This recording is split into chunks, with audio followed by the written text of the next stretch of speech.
मुख्यमंत्री माझी लाडकी बहीण योजना राज्य सरकारने आत्ताच लॉन्च केलेली आहे। आपल्या या बैठकीच्या निमित्तातून सगळेच जिल्ह्यातले पदाधिकारी आणि अधिकारी सुद्धा उपस्थित आहेत। या योजनेमुळे थेट प्रत्येक महिलेपर्यंत वयाची 21 वर्षापासून तर 65 वर्षापर्यंत त्या महिलेला या शासनाने वाऱ्यावर सोडलेलं नाहीये। महिला बाल कल्याण विभागाच्या माध्यमातून आपापल्या ज्या सेविका असतील, अंगणवाडी सेविका असतील, मदतनीस असतील, यांच्या माध्यमातून ते फॉर्म भरले जात आहेत। पण समाजामध्ये अशा स्वरूपाची जर का जबाबदारी आपल्याला पार पाडायची असेल तर मी सगळ्या अधिकाऱ्यांना सुद्धा विनंती करेन की आपापल्या परीने आपल्या परिसरामध्ये जे काही निकष ठरवून दिलेले आहेत, निकष तर एवढे सोपे करून दिलेले आहेत की आता आधार कार्ड घ्यायचं आणि त्या आधार कार्डवरच्या आधारावरती जो फॉर्म अपलोड करायचा असेल तो अपलोड करायचं काम सोपं करून दिलेलं आहे।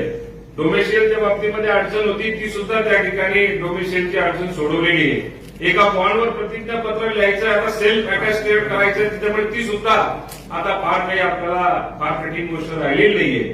त्यामुळे या निमित्ताने माझी मुख्यमंत्री माझी लाडकी बहीण या योजनेकरता आपण एक जबाबदारी स्वीकारावी आणि आपापल्या परीने ज्या ठिकाणी कॅम्प चालवता येत असेल, ज्या ठिकाणी हॉस्पिटल असेल, शाळा असेल, आपण थोडेसे सुशिक्षित असतो, भरणाऱ्याला ते सोपं झालं पाहिजे या दृष्टिकोनातून आपल्या जिल्ह्यातल्या सर्व अधिकाऱ्यांनी सुद्धा त्याच्यामध्ये आपला सहयोग ठेवावा अशी या निमित्ताने विनंती करतो।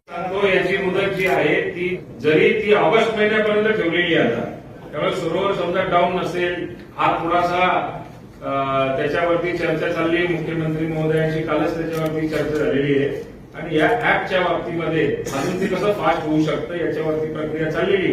पण 1 जुलैपासून 31 ऑगस्ट पर्यंत जरी तुमच्या फॉर्मची नोंदणी झाली आणि 1 जुलैपासून त्याचा जो काही मोबदला द्यायचा असेल, जे आपल्याला मानधन द्यायचं असेल किंवा अनुदान द्यायचं असेल 1500 रुपयाप्रमाणे 1 जुलैपासून प्रत्येक महिलाच्या अकाउंटवरती ते जाते।